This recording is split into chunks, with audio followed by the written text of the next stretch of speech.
So before we actually get into today's video, I want to talk to you guys about jerseyfifa.com, because as you can see they have hooked me up with a load of fresh shirts for this year's World Cup. I've got the England home kit, the England away kit, and also a nice little retro shirt. And you can do exactly the same if you head to jerseyfifa.com using the link in the description down below. They also do the same for club football as well, the latest home shirts, away shirts, but also some really nice retro kits. If you are interested, head to the link in the description down below and use code jerseyfifa for a discount when you order. Now into the video. Hey guys, welcome back to the AJ Analysis channel, where today we are back with the scouting for Manchester United series. Now, just going to start the video by saying apologies for my voice. You can probably hear that I'm quite ill. It's why I haven't been covering the last couple of World Cup games, so apologies for that. Also because I was quite sad. But anyway, today we're focusing on Manchester United rather than the World Cup, although we are talking about a World Cup player, Gonçalo Ramos, as we continue with the scouting for Manchester United series. Now, this is a player that Manchester United have been linked with quite a lot recently because of his very good performances at the World Cup.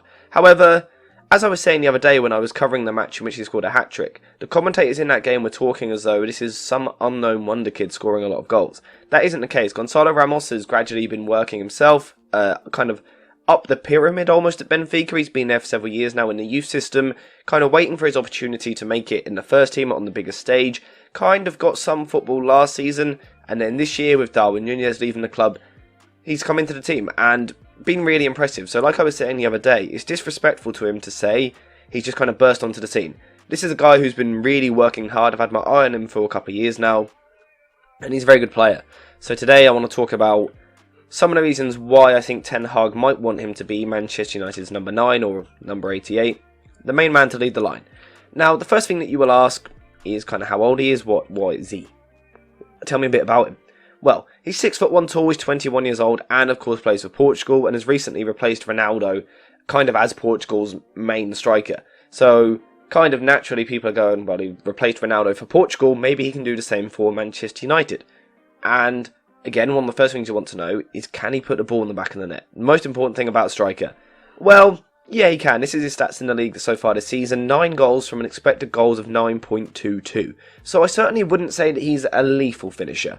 He isn't someone who is going to guarantee you 30 goals a season. That isn't really what he's all about. However, he is still just 21 years old.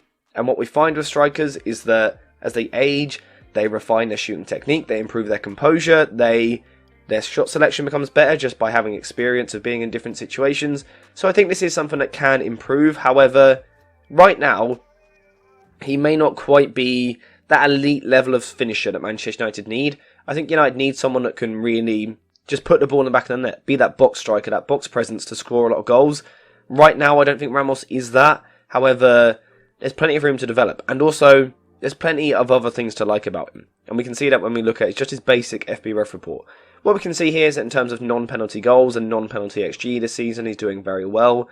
And what I like more so is these bottom 2/3. Now, we're not seeing tons of dense green bars, as in talking 99th percentile, but he does rank very well for pass completion and touches in the attacking penalty area. But I'm more interested in the pass completion, where we can see that he ranks in the 92nd percentile, with about 78.8% of his passes being completed. However, what you will notice is that his passes attempted is slightly lower. So he isn't a player that is always dropping deep and getting on the ball, but when he does, he tends to do a pretty good job of keeping the ball for his side, and that is something that I quite like about him. He is more than capable of dropping into these deeper areas, getting the ball from a teammate here, receiving the ball into feet, and then laying the ball off. And the reason that he's so good at this is because in the academy at Benfica, he's played in a lot of different positions. We've seen him on the left wing, we've seen him, of course, up front, we've seen him on the right wing, we've seen him in a second striker sort of role, a centre-forward sort of role, and he's actually even played in a midfield 3. Now, when you play in so many different positions at a young age, it can kind of go two ways. One way it can go is that you don't really master a position, because you're so capable of playing in different areas, you don't really master your trade in one area. However, the other side it can go is that you become a very, very complete footballer. And that is kind of the way that it is going for Ramos. Fundamentally, he is a very good footballer. He kind of has all the basic sides of a footballer that you would want, which means he doesn't have really any clear weaknesses. His first touch is good, his control is good, his passing is good, and I think that is what Ten Hag wants in a striker. So I think that could be quite nice. What I also like on top of this is that yes, he does drop into these areas and he will receive the pass here, but then once he's laid the ball off, he doesn't then want to keep coming deep and keep getting the ball. His intent then is to get in behind the defence. And we saw it for his goal in the other day at the World Cup. He kind of gets the ball, runs off the back of the shoulder here, and then absolutely brilliant left-footed finish in at the near post, which the keeper just wasn't expecting. The power in the finish was brilliant, but I liked that he was getting on the shoulder and trying to spin in behind. And that is what I really like. That, yes, he wants to drop deep, get on the ball, link the play, which Ten Hag needs, but then he will trouble the defenders, and he will get himself in the box and be that box presence, which is exactly what Manchester United need. If we look at Martial, at times he drops deep, links to play really well, but does he want to get in the box where the goals are going to come from? I'm not so sure. And the same with Ronaldo. Of course, he has now departed the club, but the amount of times that we see him drop deep, link the play in this area, work the ball here, United get into a wide position, and then there's no one to aim for in the box, it's left United a little bit toothless up front at times this season. Ramos could potentially kind of address that because of the fact that he wants to get in the box. And we can also see that in his heat map, where, yes, he is dropping into different areas. Again, we can see his ability to play in wider positions as well. But at the end of the day, he knows where the goals are going to come from. And that is in the middle, in the box, where you get those poacher chances. And we saw it in his performance the other day, actually, for Portugal against Switzerland, where he got 3 very, very nice goals, but all slightly different goals. Like I said, we were talking about that first one where he makes the spin off the defender here, puts the ball into the back of the net with his left foot. We saw one where Dalot is running down the right wing, and Ramos, what he does really well is just beats his man at the near post, puts the ball into the back of the net, and then there was another one where Portugal were on the counter-attack in this sort of area, and Ramos just makes the run off the shoulder of the defender and lifts it over the goalkeeper. And I thought that this performance really captured what he's good at in terms of kind of being an out-and-out striker. That isn't actually all he is, but in this particular game for Portugal, that is kind of what he done, and that was nice to see. However, I think importantly for a Ten Hag striker, he is so capable of doing that other stuff as well, as we can see with his FPRef report. And from a tactical point of view, I actually think he really does fit the profile of what Manchester United need.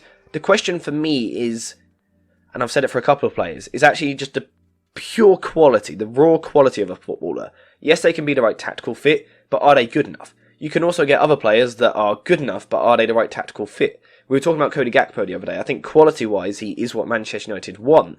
But does he quite fit the tactical role of what Ten Hag needs as a striker? Personally, I don't quite think so. Ramos, on the other hand, I don't think is as good as Gakpo at this moment in time. However, from a tactical point of view, I think he is more what Manchester United need. On the ball, he likes to drop deep, link the play, bring others into the game, and his pass completion rate is very good. He is also constantly on the move, looking to get on the shoulder of the last defender, get in behind, and then also when the ball goes wide, he is 6'1". He gets himself in this area where the goals are going to come from, something which United haven't really had this season. So, on the ball, from a tactical point of view, I think he has a bit of everything. The only thing I'd say he really lacks is dribbling ability and ball carrying ability. But if he's dropping deep into these areas, perhaps he doesn't need that if someone like Rashford can get past him. We know Rashford likes to make that run from left to in. Perhaps that could work with Ramos then using his passing ability to bring him in. So that's probably my only concern, kind of his dribbling ability with the ball at his feet. But United have enough other good technical dribblers like Rashford, Antony, someone like Sancho, Bruno Fernandes. Eriksen's very good at carrying the ball. Perhaps Ramos doesn't really need to bring that to a team. If we look at Haller last season for Ajax, under Ten Hag, he wasn't a player that looked to drop deep and use the ball at his feet with quick dribbling. That's not what he'd done. So perhaps Ramos doesn't really need to do that. I think the other good thing about Ramos is his defensive work. And again, we can see this on his FBref report. It doesn't actually show his pressures here, but we can see his tackles, his interceptions and his blocks. He is a very hard-working striker off the ball. And often for Benfica, he will be the trigger for their press. So let's say the centre-back has the ball here. Ramos will just wait here. He will just be standing, kind of buying his time, waiting. The ball goes wide to the fullback.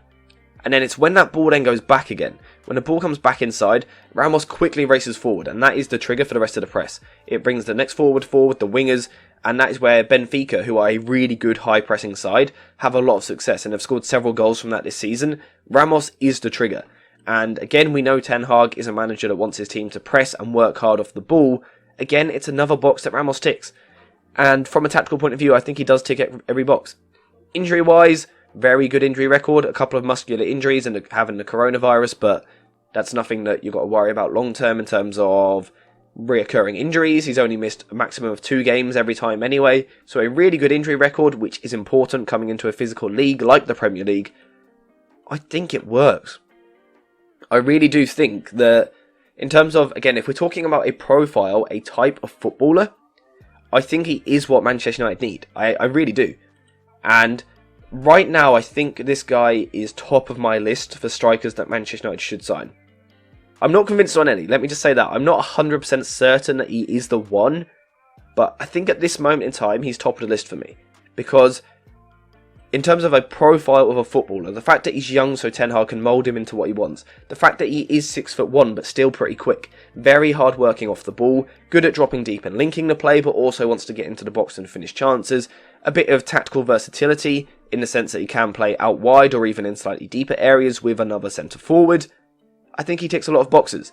The only problem, and it's quite a big problem, is the reported £103 million release clause, because as much as I like him and as much as I think he's good, he's not that good. He's still 21 years old. He's still quite raw as a player. There's certain things he doesn't do. There are games where he does go missing a little bit. £103 million is way too much.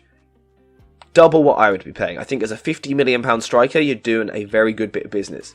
Because again, the fact that he is 21 years old, so much room to develop. Around £50 million, it's a bit of a no-brainer for me. £103 million, it's very, very steep. It's very steep. I don't want to focus on the price too much though, just because these are just reported numbers. I don't actually have the exact figures, you know, and even though that's his release clause, it doesn't mean you can't negotiate a different fee if Benfica need the money, anything like that. So I don't want to focus on the price too much because it's kind of not the football side of things that I want to focus on. In terms of the football side of things, I think he looks really good. I really do like the look of this. And like I said, there are rumours that Ten Hag likes him.